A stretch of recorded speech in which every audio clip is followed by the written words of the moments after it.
बहुत सुंदर है एप्पल मूल्य पखापाखि 200-300 टका सेमिति गोटे दुकान हीरा दुकान पाक गला हीरा दुकान पाक जो पहुँचला पचारा आर मूल्य केते टका हम कौन दब ये व्यक्ति साधु पठे सी उत्तर दे कहला तुम्हें केते कोटी नब कह सी छानिया केते कोटी नब जी कि पत्थर मूल्य 10टी शाग बिडार आरंभ होता हीरा वाला कहूँ केते कोटी टंका नब मुंड काम कला आश्चर्यर कथा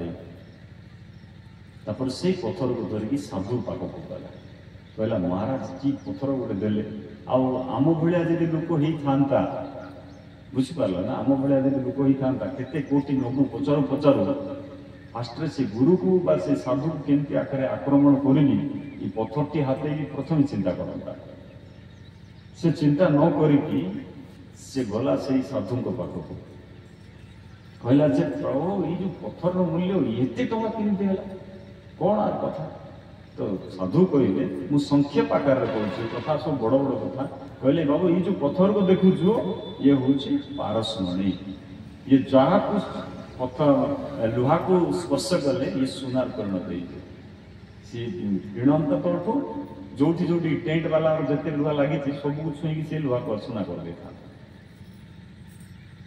तो मूल्य केते बनता से पचार ये कथा ठीक तुम जीवन मूल्य केते तुमको जना 100 टका देले तुम जीवन दबो कि 10,000 देले दबो अच्छा गोटे कोटी देले दबो कौन कह तुम ये बापरे ना कोटी ना कोटी लगे ये कौन मत पैसा दूसरी भगवान मो जीवन देते खाइबी पिंधि बुलबी तुलना तुम केत से जो पारसमणि परमात्मा द्वारा सृष्टि पत्थर टी पड़ी से मणि 50 मूल्य जी हम कि गोटे कोटी मूल्य जी हम से मूल्य तुम मान जीवन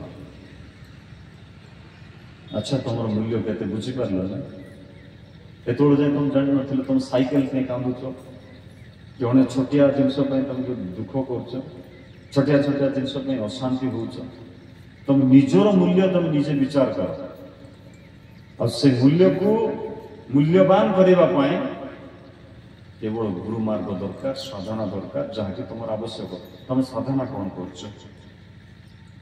तुम खाइबा केमती अच्छी कौन कौन खाऊ अच्छा केते जन आमिष छाड़ हाथ देखिल जी छाड़ से देख ये केत जन बस आमिष केत जन छाड़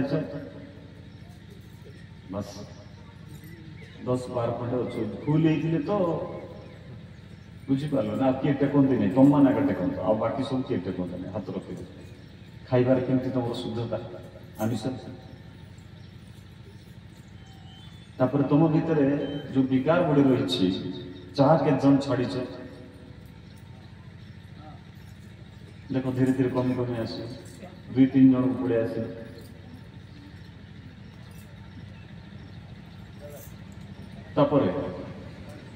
उड़िया के जन छाड़ तुम तो खाऊन माँ मान कर ना खाऊ देखिए आ खाऊन तो हाथ कहीं देखिए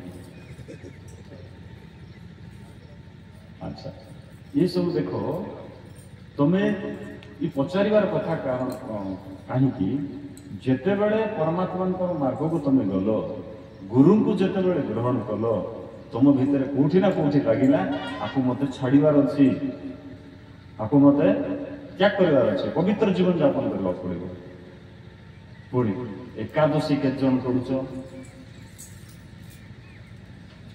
भाई मान संख्या देखो केत जन अच्छा 4 ରୁ 5 माँ माँ 4 ରୁ 5 कहीं कमी जाऊँ ना से साधना दरकार आम भितर यही गुड़ाक ही तुम केते मंत्र जानिच से गुड़ाक किसी आवश्यक नहीं केते वेद जानिच से गुड़ाक किसी आवश्यक नहीं तुम भितर केते परिमाण पर साधना रही कौन कर गुरुकर बाक्य तुम केते दूर पालन कर କରୁଛ। ମେଳା ପ୍ରାର୍ଥନାର ସାଧାରଣ କଥା ଗୁରୁ ମହାରାଜ କହିଲେ ମେଳା ପ୍ରାର୍ଥନାରେ ଯୋଗ ଦେବ। ଆମେ ଯୋଗ ଦଉଛେ। ସକାଳୁ ଉଠିବା ପରେ କ'ଣ କରିବାକୁ ପଡ଼ିବ? କରାଗ୍ରେ ବସତି ଲକ୍ଷ୍ମୀ କରୁଛେ। ନିଜର ହାତକୁ ଦେଖୁଛେ। ତମେ ନିଜର କେମିତି ଦେଖୁଥିବ କି? କରାଗ୍ରେ ବସତି ମୋବାଇଲରେ ଏଇଟା କରୁଥିବ ସକାଳୁ ଉଠୁ ଉଠୁ।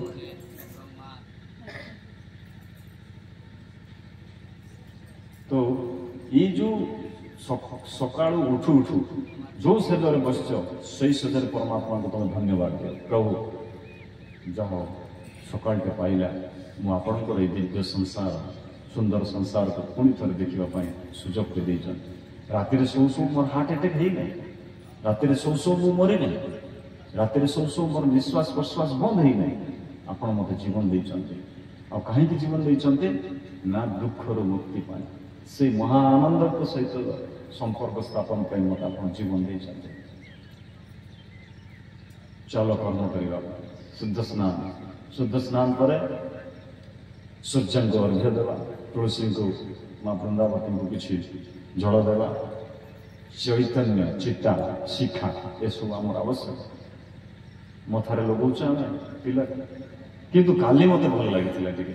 କହିବ କାହିଁକି ନା ପ୍ରାୟ କାଲି ଯେତେ ଜଣ ଆସିଛନ୍ତି ବୋଧେ ଆମ ଭାଇମାନେ ସମସ୍ତଙ୍କର ମୁଣ୍ଡକୁ ଧରି ଧରି ଲଗେଇଛନ୍ତି ବୋଧେ ଷ୍ଟାମ୍ପ ମରା ହେଇଛି। ଯାହା କାଲି ଦେଖିକି ମୋତେ ବଡ଼ ଖୁସି ଲାଗିଲା। ଆଜି ବି କିଏ ଏଇ ଯେଉଁ ଦାୟିତ୍ୱଟା କିଏ ନେଇଛି, ବଢ଼ିଆ ଦାୟିତ୍ୱଟି। ଆଉ ଯେତେ ଜଣ ଅଛନ୍ତି ସମସ୍ତଙ୍କୁ ଧରି ଧରିକିନା ଷ୍ଟାମ୍ପ ମାରିଦିଅ। କାଳୀକୃଷ୍ଣ ଷ୍ଟାମ୍ପ, ସତ୍ୟାନନ୍ଦ ମହାରାଜଙ୍କ ଷ୍ଟାମ୍ପ, ଛାଡ଼ ମରା ଭଗବାନ ଆସିଛନ୍ତି ଯଜ୍ଞକୁ ଷ୍ଟାମ୍ପ ମାରିକି ଛାଡ଼ିଦିଅ। ଆମର ଚିହ୍ନ ମଥାରେ ତିଲକ ଦରକାର। ତା ସହିତ ତମେ କେତେ ମନ୍ତ୍ର ଜପ କରୁଛ? ଜପ କେମିତିଆ କରୁଛ? ଜପ କରୁଛ କି ନାହିଁ ତମେ? ଦିନକୁ 21 ଥର କରୁଛ ତ? ଦେଖ ତମକୁ ସାଧନା କରିବାକୁ ପଡ଼ିବ, ଆଗକୁ ବଢ଼ିବାକୁ ପଡ଼ିବ। ତମ ଭିତରେ ଦିବ୍ୟ ଗୁଣ ରହିଛି। ଏଇ ଛୋଟ ଛୋଟ କଥା ଭିତରେ ବିଶୃଙ୍ଖଳିତ ହୁଅ ନାହିଁ। ଇଏ କହିଲା, ସେ କହିଲା, ସେ ତାକୁ କହିଲା, ସେ ତାକୁ କହିଲା, ଏଥିରେ କିଛି ନାହିଁ ଭାଇ। ବେକାର ତମର ଜୀବନ ନଷ୍ଟ, ତମର ସମୟ ନଷ୍ଟ, ତମ ଦ୍ୱାରା ପାପ ହେଇଯିବ ବିନା କାରଣ, ପୁଣି ଘାଟି ହେଇଯିବ। କାଲି ଯେଉଁ ପ୍ରବଚକ ମହାରାଜ କହୁଥିଲେ, ଯୋଉଠି ଅଛ ତ ସେଠି ହେଲେ ଥାଉ, ତଳକୁ ଖସନି। ଭଲ କଥାଟି ସେ କହୁଥିଲେ, ଯୋଉଠି ଅଛ ସେଠି ଥାଉ, ତଳକୁ ଖସନ। ତଳକୁ ଖସିଗଲେ ପୁଣି 84 ଲକ୍ଷ ଭ୍ରମଣ ହେବାକୁ ପଡ଼ିବ। ସେ ଛୋଟ ଛୋଟ କଥା ଭିତରେ ବିଚଳିତ ହୁଅନି। ଆ ନାଁରେ ତା ନାଁରେ ଇଏ କହିଲା, ସେ କହିଲା। ତମର ଯେଉଁ ମହତ୍ ଉଦ୍ଦେଶ୍ୟ, ମହତ୍ ସଂକଳ୍ପ, ବ୍ରହ୍ମ ପ୍ରାପ୍ତି ବା ପରମାତ୍ମା ପ୍ରାପ୍ତି ବା ଆନନ୍ଦ ପ୍ରାପ୍ତି, ତାକୁ ତୁମେ ଫୋକସ୍ କର। ତୁମ ସହିତ ଯାହା ଯାହା ଘଟିବାର ଅଛି 90% ତୁମକୁ ଘଟିବ। ଏଠି ସାଧୁ ହେଲେ ବି ଘଟିବ, ବାବା ହେଲେ ବି ଘଟିବ, ସନ୍ନ୍ୟାସୀ ହେଲେ ବି ଘଟିବ, ମହାରାଜ ହେଲେ ବି ଘଟିବ, ଭଗବାନ ଶ୍ରୀକୃଷ୍ଣ ହେଲେ ବି ଘଟିବ। ତେଣୁ ବିଚଳିତ ହୁଅନି। ଗୁରୁଙ୍କର ଉପରେ, ନିଜର ସାଧନା ଉପରେ ଜୋର କରି ବିଶ୍ୱାସ ରଖ। ତମେ ତ 10 ମିନିଟ୍ 15 ମିନିଟ୍ ବସିଲା ବେଳକୁ ଉଠୁ ବସ ହେଇଯାଉଥିବ। 108 ମାଳି କଲା ବେଳକୁ ସେ ମାଳା ଦାନାରେ 108 ଥିବ, ତମେ 50 ଥର ଦେଖିଥିବ କେତେବେଳେ ଏଇଟା ଭର୍ତ୍ତି ହବ ରେ ବାବା ବୋଲିକି। ଏମିତିରେ ସାଧନା ହୁଏ ନା। ତମମାନଙ୍କୁ ମୁଁ ସକାଳ 7ଟାରେ ଡାକିଲି। ମୁଁ ଯେତେବେଳେ ପ୍ରଥମେ ଏଇ ଆଧ୍ୟାତ୍ମିକ ମାର୍ଗରେ ପ୍ରବେଶ କରିଥିଲି, ମୁଁ ଏମିତି ରାତିରେ ଶୋଇଥିଲି। ପିଲାମାନଙ୍କୁ କହିଥିଲି ଆରେ ଆଜି ଗୀତାଟେ କରିବା, ଆଜି ଭାଗବତଟେ କରିବା। ରାତି ଶୋଇବି 9 କି 10ରେ, ରାତି 12ରେ ନିଦ ଭାଙ୍ଗିବ, ପୁଣି ରାତି 12ରେ ବସିକି ପଢ଼ିବି 2ଟା 3ଟା 4ଟା ପର୍ଯ୍ୟନ୍ତ। ଆଉ ଥରେ ନିଦ ଲାଗିଲା ଆଉ ଶୋଇ ପଡ଼ିବି, ଆଉ ଥରେ ସକାଳୁ ଉଠିକି ଆହୁରି ପଢ଼ିବି। ଯେତେବେଳେ ମୁଁ ପୁରସ୍କରଣ ସାଧନା କରେ, ଯେତେବେଳେ ମୋତେ ଗୋଟେ ଟିପ୍ସ ଦିଆହେଇଥିବ, ମୋତେ ମାସେ ଭିତରେ ସରେଇବାର ଅଛି, 15 ଦିନରେ ସରେଇବାର ଅଛି, ଦିନକୁ 9 ଘଣ୍ଟା 10 ଘଣ୍ଟା ହଲିବି ନାହିଁ, ବସିଥିଲି। ତମେ ବସ। ରାତିରେ ବି ମୋତେ ଇଚ୍ଛା ଲାଗିଲା ଜପ କରିବାର ଅଛି, ଉଠିଲି, ଗାଧେଇଲି, ପୁଣି ବସିଲି। ଏସବୁ କହିବା ପଛର କାରଣ କ'ଣ ନା ତମ ଭିତରେ ପ୍ରେରଣା ଆସେ, ତମ ଭିତରେ ସେଇ ଶକ୍ତି ଆସେ। ଦେଖିବ ତମ ସାଧନା, ତମ ଆଧ୍ୟାତ୍ମିକତା, ତମର ଶୁଦ୍ଧ ପବିତ୍ର ଜୀବନ କୋଉ ସ୍ତରରେ ପହଞ୍ଚାଇ ଦେବ। तुम्हें ये छोट छोट स्वामी स्त्री भितर गंडगोल साई पड़ोसा सहित गंडगोल छोट छोट कथा से भाई कहीदेला ये भाई कहीदेला ये ता नार कहला से ता नार कहला ये सब भितर तुम साधना नष्ट तुम जी पुण्य अर्जन कर से पुण्य नष्ट तुम द्वारा पाप ही पाप हो तेणु ये सब कथा तुम मैंने पढ़ो तुम्हें महान उद्देश्य रख भगवत प्राप्ति साधना बिना साधना किसी प्राप्त हो पार ना मो सहित तुम मैंने ये छकिया मंत्र प्रयोग गोटे करवा मंत्र प्रयोग करवा ना ध्यान से करवा तुम किए सब चेता नहीं तुम भाव तो केत छाड़े आम जीव चाह पीन जय जय श्री राधे करवा ना समस्ते समस्त को एति लेखा छाड़ी बस तुम आध्यात्मिकतार तुम भीतर केमती मंत्र शक्तिर प्रभाव रही जस्ट तुम देख खाली झलक ये समस्त लेखा छाड़ी बस ये टच कले कौन हम निज भितर थिबा ऊर्जा अन्य निकट को प्रवेश कर जाए छाड़ ये केवल ओम श्री गुरु काली कृष्ण जगन्नाथाय नमः 21 थर कौन कह देख 21 थर कहवा भितर हाथर मुद्रा को एमती रख रखिकी 21 थर भितर जोर कर घस एत जोर घसब कहले मंत्र स्टार्ट कले कर एत जोर घसब तुम हाथर जमी गरम बाहर दुईटी पबुकी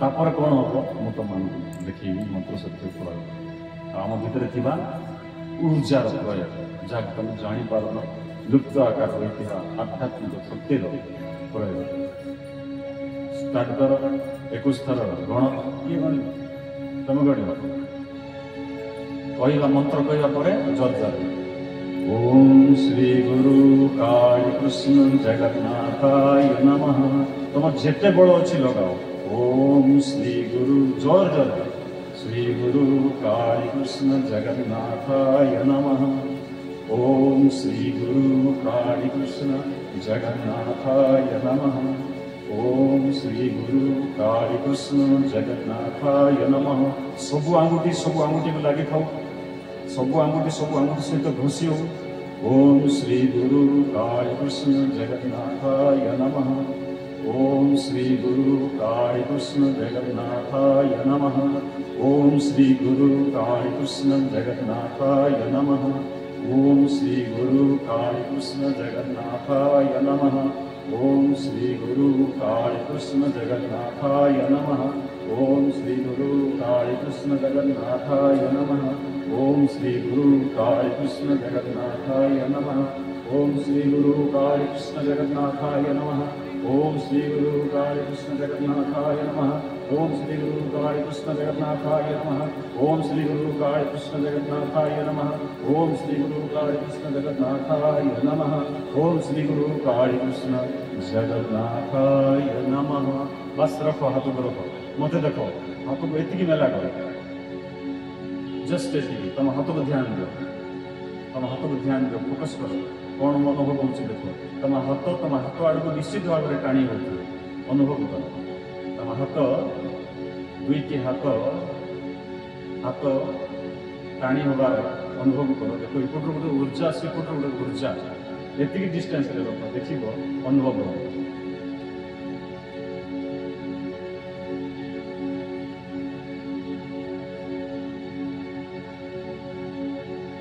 मंत्र बलवान स्मरण कर बस तुम हाथ को बाहर कर तुम अनुभव कल कि नहीं मुझे कहीपर ना कहीं केते जन को प्राय देखुली से ठीक से घोषी ही पार ये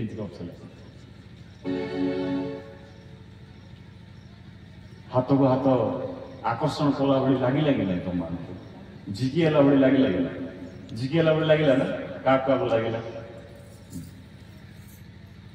दौड़ सब हाथ टेक दिन तो लगिला तो कहीं लगिला